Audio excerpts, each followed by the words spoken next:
ವಂದನೆಗಳು. ಇಲ್ಲಿ ನೆರೆದಿರ್ತಕ್ಕಂಥ ಎಲ್ಲ ಪತ್ರಕರ್ತರು, ಪೊಲೀಸ್ ಇಲಾಖೆಯವರಿಗೂ ಸಹ ವಂದನೆಗಳನ್ನು, ತಹಸೀಲ್ದಾರ್ಗೂ ಸಹ ವಂದನೆಗಳನ್ನು ತಿಳಿಸ್ತಾ, ಈ ಬೆಳಗಾವಲ್ಲಿ ಪಂಚಮಸಾಲಿ ಸಮಾಜ 2A ಮೀಸಲಾತಿಗಾಗಿ ಶಾಂತಿಯುತ ಹೋರಾಟವನ್ನು ಮಾಡುತ್ತಿರುವಾಗಲೇ ಲಾಠಿ ಚಾರ್ಜನ್ನು ಖಂಡಿಸಿ ನಾವು ಇವತ್ತು ಹೋರಾಟವನ್ನು ಮಾಡ್ತಾ ಇದ್ದೇವೆ. ಇದನ್ನು ಉಗ್ರವಾಗಿ ಹೊನ್ನಾಳಿ ತಾಲೂಕು ಪಂಚಮಸಾಲಿ ಸಮಾಜ ಖಂಡಿಸುತ್ತದೆ. ಇದನ್ನು ಶೀಘ್ರವೇ ರಾಜ್ಯ ಸರ್ಕಾರ 2A ಮೀಸಲಾತಿಗೆ ಸಹಕಾರ ನೀಡಿ ಕೊಡಿಸ್ಬೇಕು ಅಂತಂದು ಹೇಳಿ ವಿನಂತಿ ಮಾಡಿಕೊಂಡು ನನ್ನ ಮಾತು ಮುಗಿಸ್ತೇನೆ. ನಮಸ್ಕಾರ. ಈ ಮೊನ್ನೆ 10ನೇ ತಾರೀಕು ಶಾಂತಿಯುತವಾಗಿ ಚಳವಳಿ ಮಾಡ್ತಾಯಿದ್ರು. ಈ ನಮ್ಮ ಸಮಾಜ ತುಂಬ ಬಡತನದಲ್ಲಿದೆ, ಹಂಗಾಗಿ 2A ಮೀಸಲಾತಿ ಕೊಡಬೇಕು ಅಂತಂದೇಳಿ ಶಾಂತಿಯುತವಾಗಿ ಮಾಡಿದ್ರು. ಅವರೇನು ಯಾರೂ ಉಗ್ರವಾಗಿ ಹೋರಾಟ ಮಾಡಲಿಲ್ಲ. ಆದ್ರೂ ಈ ಸರ್ಕಾರ ಭಾಳ ಘೋರವಾಗಿ ನಮ್ಮ ಸಮಾಜದ ಮೇಲೆ ಲಾಠಿ ಚಾರ್ಜ್ ಮಾಡಿಸಿ ತಲೆಯೆಲ್ಲ ಹೊಡ್ಕೊಂಡು ಭಾಳ ಜನ, ಒಂದು 60-70 ಜನ ಆಸ್ಪತ್ರೆ ಸೇರಿ FIR ಎಲ್ಲ ಇದು ಮಾಡೈತಿ. ಇದನ್ನು ಉಗ್ರವಾಗಿ ಖಂಡಿಸ್ತೇವೆ. ಇದು ನಮ್ಮ ಸಮಾಜಕ್ಕೆ 2A ಕೊಡಲಿಲ್ಲ ಮತ್ತು ಅದು ಸಹಕಾರ ಮಾಡಲಿಲ್ಲ ಅಂದರೆ ಮುಂದೆ ಅದ್ರದ್ದು ಪರಿಣಾಮ ಭಾಳ ಕೆಟ್ಟದಾಗಿ ಅವರು ಎದುರಿಸ್ಬೇಕಾಕತಿ. ಸಮಾಜನ ಎದುರಾಕೊಂಡ್ರೆ ಭಾಳ ತೊಂದರೆ ಆಕತ್ತೈತೆ ಅಂತಂದೇಳಿ ಈ ಮಾತಲ್ಲಿ ಹೇಳ್ತೀನಿ. ಸುಮಾರು ಈಗ 4 ವರ್ಷಗಳಿಂದ ನಮ್ಮ ಸಮಾಜದ ಗುರುಗಳು ನಮ್ಮ ಪಂಚಮಸಾಲಿ ಸಮಾಜಕ್ಕೋಸ್ಕರ 2A ಮೀಸಲಾತಿ ಕೇಳಿ ನಿರಂತರವಾಗಿ ಹೋರಾಟ ಮಾಡ್ತಲೇ ಬಂದಿದ್ದಾರೆ. ಈಗ ಇದ್ರ ಬಗ್ಗೆ ಸ್ಪಂದನೆ ಯಾವುದೂ ಸಿಗದೇ ಇದ್ದುದರಿಂದ ಬೆಳಗಾವಿಯಲ್ಲಿ ಹೋಗಿ ಶಾಂತಿಯುತವಾಗಿ ಮನವಿ ಸಲ್ಲಿಸಕ್ಕೆ ಹೋಗ್ತಾ ಇರುವಾಗ ಸರ್ಕಾರ ಇದನ್ನು ಮನಗಾಣದೆ ಸುಮ್ಮನೆ ಅನ್ಯಾಯವಾಗಿ ಏಕಾಏಕಿಯಾಗಿ ಪ್ರಚೋದನೆ ಮಾಡಿ ಲಾಠಿ ಚಾರ್ಜ್ ಮಾಡಿಸಿ ಸುಮಾರು 300-400 ಜನಗಳಿಗೆ ಕೈಕಾಲು ಮುರಿದು, ತಲೆ ಒಡೆದು, ರಕ್ತಗತವಾಗಿ ಎಲ್ಲ ಹಾಸ್ಪಿಟ್ಲು ಸೇರಿದ್ರು ಸತಗ ಮಾನವೀಯತೆಯ ಸತೆಗೆ ರಾಜಕಾರಣಿಗಳು ಯಾರೂ ಹೋಗಿ ಅವ್ರನ್ನ ಮಾನವೀಯತೆಯಿಂದ ಸ್ಪಂದನೆ ಮಾಡಿಲ್ಲ, ಮಾತಾಡಿಸಿಲ್ಲ. ಆದರೆ ಈ ಸರ್ಕಾರ ಅನೇಕ ರೀತಿಯಲ್ಲಿ ದುರುಪಯೋಗ ಪಡಿಸ್ತಾ ಇದೆ. ಈ ಸರ್ಕಾರದ ವಿರುದ್ಧವಾಗಿ ಈಗ ಶಾಂತಿಯುತವಾಗಿ ಮನವಿ ಸಲ್ಲಿಸ್ತಾ ಇದ್ದೀವಿ.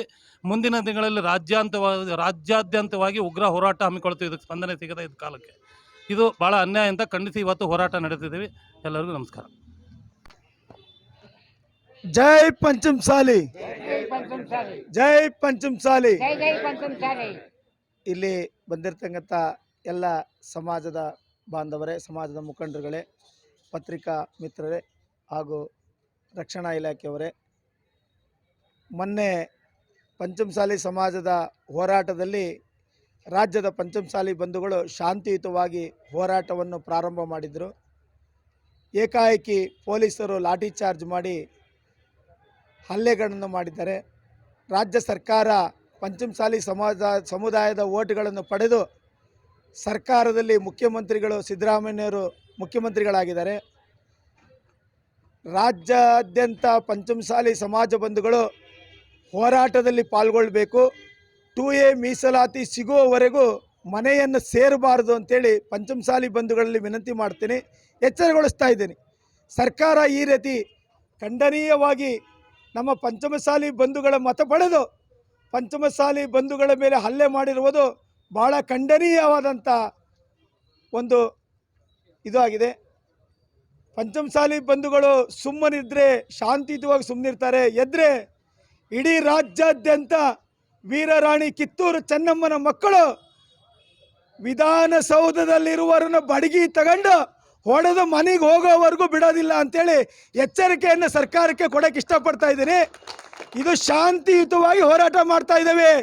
ಮುಂದಿನ ದಿನಗಳಲ್ಲಿ ಸಿದ್ದರಾಮಯ್ಯನವರೇ ಕೇಳಿ, ಒಬ್ಬ ಪಂಚಮಸಾಲಿ ಸಮಾಜದ ಮುಖಂಡ ಎದ್ದು ನಿಂತರೆ ನಿಮ್ಮ ಸರ್ಕಾರ ನೀವು ಏನೂ ಮಾಡೋಕ್ಕಾಗಲ್ಲ. ಅನ್ಯಾಯವಾಗಿ ಪಂಚಮಸಾಲಿ ಸಮಾಜವನ್ನು ಕೆಣಕಿದ್ದೀರಾ. ಮುಂದಿನ ದಿನಗಳಲ್ಲಿ ನಿಮಗೆ ತಕ್ಕ ಪಾಠವನ್ನು ಇಡೀ ರಾಜ್ಯಾದ್ಯಂತ ಪಂಚಮಸಾಲಿ ಬಂಧುಗಳು ತಿಳಿಸಿಕೊಡಲಿದ್ದೇವೆ. ಎಚ್ಚರದಿಂದ ಕೆಲಸ ಮಾಡಿ.